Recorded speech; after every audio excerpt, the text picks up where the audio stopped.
अस्सलाम वालेकुम व्यूवर्स, मैं हूं आमिर हबीब और आप देख रहे हैं मेरा YouTube channel life with Aamir. Viewers, आज की इस वीडियो में मैं आपको अपने किए हुए जुगाड़ दिखाने वाला हूं। आप देखें, आपको ज़रूर मज़ा आएगा। जो दोस्त मेरे यूट्यूब चैनल पर नए हैं उनसे गुजारिश है मेरे यूट्यूब चैनल को सब्सक्राइब करें और साथ बेल आइकन को भी दबा दें। मेरी वीडियोज़ को शेयर और लाइक ज़रूर कर दिया करें। व्यूवर्स, नंबर 1 पे है ये मोबाइल। इस मोबाइल को मैंने 10,000 mAh की बैटरी लगाई है। इसकी अपनी बैटरी टाइम नहीं दे रही थी, नई भी लेके लगाई थी, लेकिन नई शायद ज़्यादा पुराना होने की वजह से। तो आप देख सकते हैं ये चल रहा है और ऑन हो रहा है, काम भी कर रहा है, चार्ज भी होता है। नंबर 2 पे है जी हेडलाइट के अंदर मैंने 240 LED लगाई हैं। हेडलाइट का जो बल्ब बनाया है उसको मैंने 240 LED का इस्तेमाल करके बनाया है। नंबर 3 पर दोस्तों ये कुछ जालियां हैं सीमेंट की जो मैंने ख़ुद तैयार की हैं। नंबर 4 पे दोस्तों ये सीढ़ी है जो मैंने ख़ुद अपने घर की तैयार की है, और इसके साथ जो सेफ्टी ग्रिल है ये भी मैंने ही वेल्डिंग प्लांट से बनाई है। ये इसलिए आपको दिखा रहा हूँ कि आप हर काम कर सकते हैं, सिर्फ इरादा कर लें। नंबर 5 पे दोस्तों ये फ़ैन के ऊपर बारिश से बचने के लिए कवर लगाया गया है। मेरे साथ यही मसला आ रहा था कि बारिश से फ़ैन जल जाते थे, ख़राब हो जाते थे। ऐसा कवर बनाया है तो ख़राब नहीं हो रहा।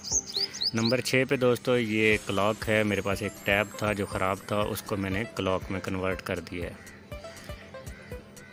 नंबर 7 पे दोस्तों ये कूलर है, एयर कूलर। इसको मैंने स्पीड कंट्रोलर लगाया। स्पीड कंट्रोलर आप कैसे बना सकते हैं ये वीडियोस में मौजूद है। यहाँ पे सही से नज़र नहीं आ रहा, यहाँ पे देखें 3 बटन है। तो ये बटन डायरेक्ट ऑन करता है वाला जो बटन है, इससे ये स्पीड कंट्रोल होती है, मतलब लो चलता है।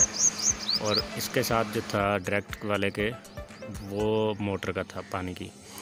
दोस्तों ये है डिस्पेंसर। वाटर डिस्पेंसर के पीछे मैंने फ़ैन लगाया है जो आप देख सकते हैं। ये जब वाटर डिस्पेंसर का कंप्रेसर ऑन होता है तभी फ़ैन भी ऑन होता है, वरना जब वो कूलिंग पूरी कर लेता है तो फ़ैन भी बंद हो जाता है। तो आप भी इस तरह से अपने वाटर डिस्पेंसर के अंदर फ़ैन लगा के फ़ायदा हासिल कर सकते हैं कि गर्म ना हो। नंबर 9 पे दोस्तों ये सप्लाई है जो कंप्यूटर की ख़राब हो गई थी। ये मैंने फ़ैन का डिमर इस्तेमाल किया ऑन ऑफ के लिए। तो इस सप्लाई को मैंने निकाल दिया इसमें से सर्किट, और फ़ैन इसके अंदर लगा दिया है और एज ए फ़ैन बॉक्स के तौर पे इस्तेमाल किया। अब जब कभी बैटरी ज़्यादा लो हो जाए तो इससे मैं हवा लेता रहता हूँ। नंबर 10 पे दोस्तों ये मोशन सेंसर से बनाया गया एक बल्ब है जो मोशन डिटेक्ट करता है और ऑन हो जाता है। जब आप चले जाते हैं तो इसके अंदर टाइमर सेट है, उतने मिनट के बाद ये खुद ब खुद बंद हो जाता है। नंबर 11 पे दोस्तों ये मैंने बनाया है अपने वाटर पंप के लिए ऑन ऑफ टाइमर। ये जो बटन मैं आपको दिखा रहा हूँ इससे डायरेक्ट मोटर ऑन हो जाती है। इसको अगर हम नीचे कर देते हैं और इससे मोटर बंद हो जाएगी। अब मैं इसको टाइमर से ऑन करूँगा। यहाँ से अगर मैं इसे ऑन करता हूँ तो इसको 6 मिनट का टाइम लग जाता है। 6 मिनट बाद ये खुद ब खुद ऑफ़ हो जाती है। बाई चांस अगर मुझे फौरी ऑफ़ करनी है तो यहाँ पे मैंने रीसेट का बटन लगाया कंप्यूटर का निकाल के, इससे भी बंद हो जाती है। तो ये दोस्तों एक सर्किट मेरे पास लगा हुआ है पूरी वायरिंग में, जो कंट्रोल कर रहा है पूरी वायरिंग को, बैटरी चार्जर को ऑटोमेटिकली, सोलर के साथ भी। तो यहाँ पे देखें ये चार्ज कंट्रोलर है। यहाँ पे जो 2 साकटें हैं इनमें एक डायरेक्ट बिजली आ रही है और दूसरी ऑटोमेटिक कंट्रोल हो रही है। तो जो ऑटोमेटिक कंट्रोल हो रही है वो वायर जो है वो 12 वोल्ट के बैटरी चार्जर के अंदर जा रही है। तो यहाँ पे होता ये है कि जो ये वोल्ट मीटर आपको नज़र आ रहा है, इसके साथ 2 लाइट हैं।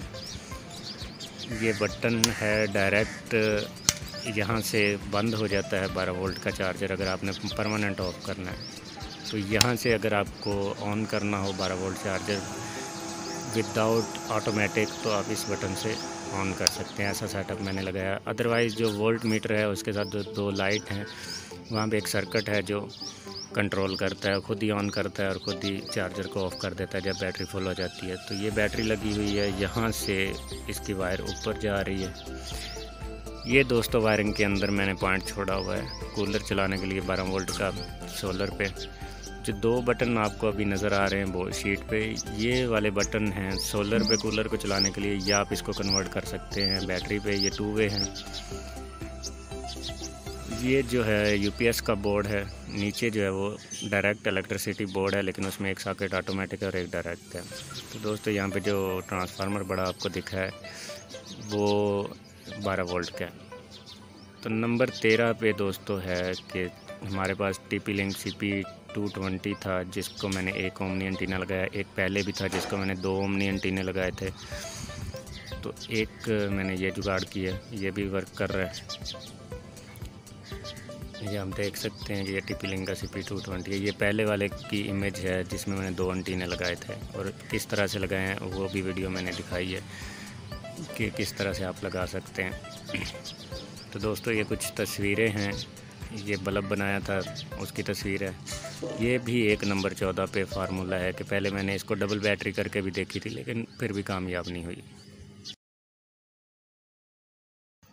जो मेरे दोस्त मेरे YouTube चैनल पर नए हैं उनसे गुजारिश है कि मेरे YouTube चैनल को सब्सक्राइब करें, साथ बेल आइकन को भी दबा दें। अगर आपको ये मेरी वीडियो पसंद आई हो तो इसे लाइक और शेयर ज़रूर कर दें।